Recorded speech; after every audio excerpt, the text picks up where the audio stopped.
संतोष ने कुछ समय पहले ही अपने बेटे की शादी सलोनी से की थी, जिसका रंग भले ही काला था, लेकिन स्वभाव से वो बहुत ही गुणी और संस्कारी थी। संतोष की बड़ी बहू प्रीति गोरी और खूबसूरत थी, जिस वजह से घमंड उसमें कूट कूट कर भरा था। प्रीति का पति अनिल आर्मी में नौकरी करता था, जिसकी पोस्टिंग जम्मू में हुई थी। प्रीति शादी के बाद से ही अपनी देवरानी को उसके कालेपन के लिए ताने देती थी, लेकिन सलोनी इस बात का बिल्कुल बुरा नहीं मानती थी। कुछ महीनों बाद मॉनसून शुरू हो गया और सलोनी बारिश का मजा लेते हुए छत पर बैठकर कपड़े धो रही थी। अरे वाह, बारिश के पानी से कपड़े भी धुल गए और टंकी का पानी ज्यादा खर्च भी नहीं हुआ। अब सूखा बाद में दूंगी। अरे आप यहाँ क्या कर रहे हैं जी? आप भीग जाएंगे।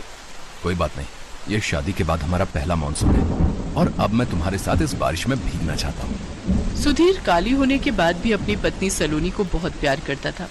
दोनों बारिश के मजे ले रहे थे, तभी सलोनी की सास शीला उसे आवाज देती है। अरे सलोनी बहू, कहाँ हो तुम? जल्दी से मेरे लिए एक कप चाय बना दो। मुझे जल्द से जल्द जाना होगा, माँ जी को चाय बना कर देनी है। अच्छा ठीक है, जाओ और एक कप मेरे लिए भी बना देना। ठीक है जी। सासू माँ, आपने मुझे बुलाया? अरे कपड़े धो रही थी या मटर गश्ती करने छत पर गई थी? जा जल्दी से रसोई में जाकर मेरे लिए चाय चढ़ा दे। और हाँ, पहले ये कपड़े बदल ले, कहीं सारी रसोई गीली कर दे। तभी सलोनी की जेठानी उसके पास आती है और कहती है, 1 मिनट देवरानी जी, तुमने मेरी साड़ी तो ठीक से धो दी ना? ध्यान रहे उसमें कलर नहीं चढ़ना चाहिए। पता चले खुद जैसी काली पीली हो वैसे ही मेरे कपड़ों को भी कर दो। बहू, ये क्या तरीका है छोटी बहू से बात करने का? ठीक है तो कह रही हूँ सासू माँ, आपको भी यही काली लड़की रह गई थी मेरी देवरानी बनाने के लिए। पता है मेरे सब रिश्तेदार मुझ पर कितना हंसते हैं। दीदी, काला होना कोई पाप है क्या? जब से मैं यहाँ आई हूँ आप मुझसे चिढ़ी हुई रहती हैं। कोई भी तुम्हारी काली शक्ल को देखेगा ना तो चिढ़ेगा ही। प्रीति, अपनी देवरानी से कोई ऐसे बात करता है क्या? और भूल मत, सुधीर सलोनी को बहुत पसंद करता है। जरूर इसने मेरे देवर पर कोई काला जादू किया होगा, तभी तो ये काली लड़की उन्हें पसंद आ गई। तभी सुधीर भी वहां आ जाता है। भाभी, वो जैसी भी है मेरी बीवी है और मैं देख रहा हूँ आपकी बहुत अनबन चल रही है मेरी पत्नी से। अच्छा, अब तुम अपनी भाभी से बहसबाजी करोगे, और वो भी कल की आई हुई इस काली कलूटी लड़की के लिए? देखा, आखिर अपने काबू में कर ही लिया इसने मेरे देवर को। दीदी आप गुस्सा मत होइए, मैं अभी आपकी साड़ी सुखा कर दे देती हूँ। सलोनी अपनी जेठानी की साड़ी प्रेस करके उसे दे देती है। भोली भाली काली सलोनी पर उसके पति और सास को बड़ी दया आती है और वो अक्सर उसका साथ देते थे, जिस वजह से प्रीति अपनी देवरानी से और जलने लगी थी। एक रोज जब सलोनी खाना बनाकर परोसती है तो उसमें नमक कम होता है, जिस वजह से प्रीति गुस्से में उसके हाथ पर वो दाल गिरा देती है। भाभी, आज तो हद ही हो गई, बस अब और नहीं।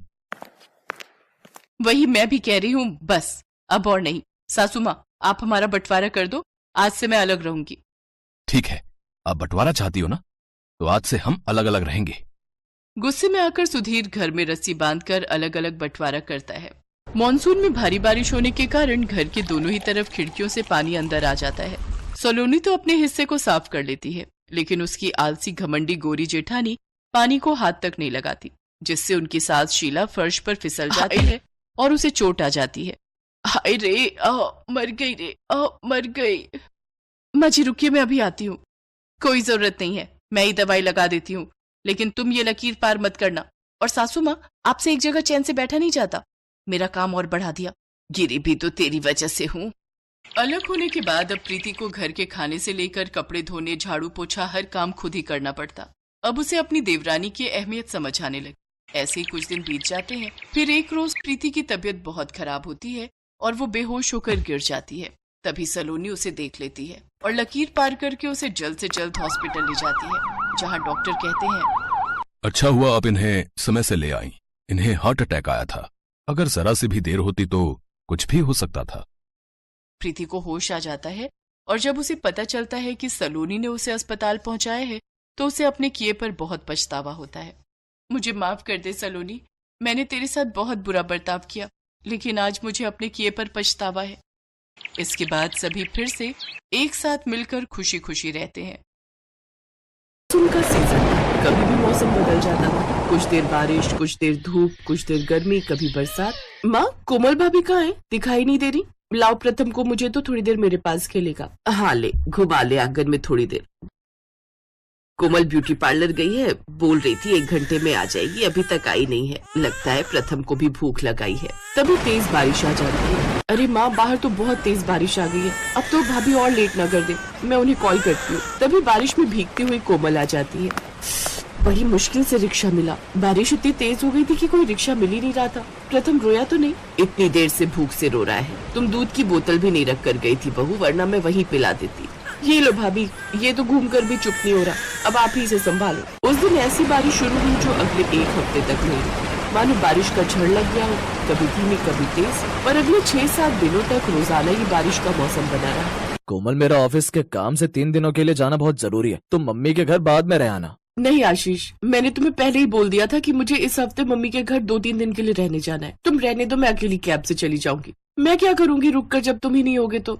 ठीक है, चली जाना, पर बारिश हो तो मौसम देख लेना। तुम उसकी चिंता मत करो, मुझे आदत है इन सब की। आशीष अगली सुबह ऑफिस के काम से आउट ऑफ स्टेशन चला जाता है। उसी दोपहर बैग पैक करके कोमल अपने मायके जाने के लिए तैयार हो जाती है। तभी तेज बारिश होने लगती है, पर कोमल कैब बुक कर चुकी थी। भैया, आपको कितनी देर से फोन कर रही हो, आप अभी तक आए नहीं हो। मैडम, कैब नहीं आ सकती, सड़क पर बहुत पानी भरा हुआ है, मेरा आना बहुत मुश्किल है। सड़क पर पेड़ गिरा हुआ है, जिस वजह से सारे रास्ते बंद हैं। आप कोई और कैब कर लो। हेलो हेलो, ये कैब भी कैंसिल हो गई। एक काम करती हूँ, बैग लेकर सड़क तक जाती हूँ, कोई ऑटो मिल जाएगा तो उसी पर चली जाऊंगी। अरे बहू, इतनी बारिश में कहाँ जा रही हो? आज रहने दो, कल बारिश रुक जाएगी तो चली जाना। शाम होने वाली है, प्रथम भी छोटा है, इसे कहाँ संभालोगी? मेरा प्लान खराब हो जाएगा माँ जी, मुझे जाना है। अब मैंने तैयारी कर ली है, भैया भाभी भी घूमने गए हुए हैं, माँ घर पर अकेली है। अब मैंने उन्हें खाना भी बनाने के लिए बोल दिया था। मैं पहुँच जाऊंगी, आप मेरी चिंता मत करो, कुछ नहीं होता है बारिश है तो। भाभी नहीं, आप बारिश में मायके नहीं जाओगे, मैं आपको अकेले नहीं जाने दूंगी। भैया भी घर पर नहीं है, आप रहने दो, आप बारिश में मत जाओ प्लीज। आप दोनों ये मेरे साथ कैसे बच्चों जैसा व्यवहार कर रहे हो? मैं कोई छोटी बच्ची नहीं हूँ, एक बच्चे की माँ हूँ। मैं ऑटो ले लूंगी, कुछ नहीं होगा। इतना पानी नहीं है और बारिश भी अब रुक गई है। मुझे रोकने की कोशिश मत करना आप दोनों। पहले ही मेरा मूड खराब हो रहा है, दोनों कैब कैंसिल हो गई। कोमल ने ना तो अपनी सास की बात मानी और ना ही अपनी ननद की। दरवाजे पर जाने लगी, तभी सुहानी उसे रोक लेती है। भाभी जरा रुकना। अब क्या हुआ, जाते जाते टोक दिया तुमने। मैं आपको ऑटो तक छोड़ देती हूँ, लाओ बैग मुझे पकड़ा दो।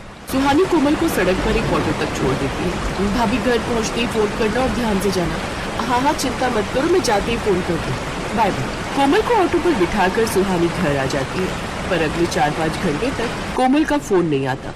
सुहानी, तेरी कोमल भाभी का फोन नहीं आया, वो तो बहुत देर की पहुंच गई होगी, जरा फोन तो मिला। हाँ माँ, भी करती हूँ। अरे भाभी का तो फोन ही नहीं मिल रहा, अब क्या करूँ? स्विच ऑफ आ रहा है। एक काम कर, उसकी मम्मी के फोन पर मिला ले। सुहानी कोमल की मम्मी के मोबाइल पर फोन करती है और कोमल के बारे में पूछती है। सुहानी बेटा, कोमल तो अभी तक आई ही नहीं, मैं भी उसका इंतजार ही कर रही हूँ। क्या हुआ? भाभी अभी तक नहीं पहुँची? अच्छा, पर घर से तो वो क्या? कोमल घर से निकल चुकी है? फिर मेरी बच्ची कहाँ गई? आंटी ऐसी बात नहीं है, वो तो मैंने आपको इसलिए फोन कर दिया था कि भाभी का फोन नहीं मिल रहा। वैसे तो वो मुझे अपनी सहेली के घर का कहकर गई है कि वो वहाँ जा रही है। आप परेशान मत हो, मैं भाभी की सहेली के फोन पर कर लेती हूँ और जैसे ही भाभी से बात होती है मैं आपसे बात करवा दूंगी, आप टेंशन मत लो। सुहानी जैसे तैसे बात को संभाल लेती है ताकि कोमल की मम्मी को टेंशन न हो, पर सुहानी और उसकी मम्मी टेंशन में आ चुके थे। सुहानी अपनी भाभी को ढूंढ, वो कहाँ चली गई? समधन जी को तो हमने झूठ बोल दिया। मुझे तो कोमल की बहुत चिंता हो रही है। अब अगर आशीष को फोन किया तो वो भी चिंता में आ जाएगा। मैं तभी आपको बोल रही थी बारिश में भाभी को मत जाने दो, कहीं मत जाने दो, पर आपने मेरी बात नहीं मानी। अब देखो पता नहीं वो कहाँ होंगी। मैं जा रही हूँ, देखती हूँ, बारिश भी बहुत तेज है, मुझे भी पैदल जाना पड़ेगा, सड़कों पर पानी भरा हुआ है। सुहानी छाता लेती जा। सुहानी छाता लेकर पैदल ही अपनी भाभी की तलाश में निकलती है। वो बेचारी सड़कों पर भरे हुए पानी और हुई निकल रही थी, पर उसे कहीं भी कोमल नजर नहीं आई। तभी सुहानी की नजर बारिश के पानी में सड़क पर तैरते हुए एक दुपट्टे पर पड़ती है। ये दुपट्टा कोमल भाभी के सूट का है। हे भगवान, कोमल भाभी कहाँ है? मेरी भाभी और मेरे भतीजे की रक्षा करना भगवान। तभी उसके फोन पर एक कॉल आता है।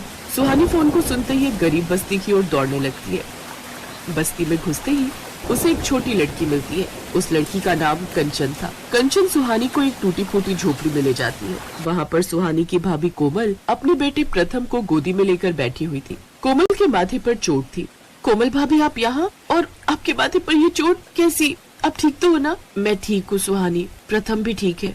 वो बारिश की वजह से सड़क पर एक गड्ढा था जिसमें मैं बहुत जोर की गिरी। और मेरे माथे पर चोट आ गई। वो तो भला हो आशा जी का, इन्होंने मुझे संभाल लिया और प्रथम को गोदी में उठाया और यहाँ अपने घर ले आई। ऑटो वाले ने तो मुझे थोड़ी दूर पर ही छोड़ दिया था, क्योंकि उसका ऑटो बारिश के पानी की वजह से स्टार्ट ही नहीं हो रहा था। जब उसने मुझे सड़क के बीचों बीच उतार दिया तो मैं परेशान हो गई। थोड़ी दूर चलने ही लगी थी कि अचानक ये सब हो गया। मेरा फोन बारिश के पानी में भीगने से खराब हो गया, ऑन ही नहीं हो रहा था ताकि मैं तुम्हें फोन कर सकती। इनके मोबाइल फोन से तुम्हें कॉल मिलाया। मैं बहुत परेशान हो गई थी, पर मुझे यकीन था कि तुम मुझे ढूंढने जरूर आओगी। सुहानी अपनी भाभी के आंसू पोंछती है और प्रथम को गोदी में उठाकर प्यार करने लगती है। कुछ देर बाद आशा जी और उनकी बेटी गुड़िया को धन्यवाद कहकर सुहानी अपनी भाभी कोमल के साथ एक ऑटो करके अस्पताल जाती है। वहाँ कोमल के माथे पर मरहम पट्टी करवाकर सुहानी और कोमल घर आ जाते हैं। कोमल की सास जब उसके माथे पर चोट देखती है तो वो भी घबरा जाती है। सुहानी सारी बात बताती है।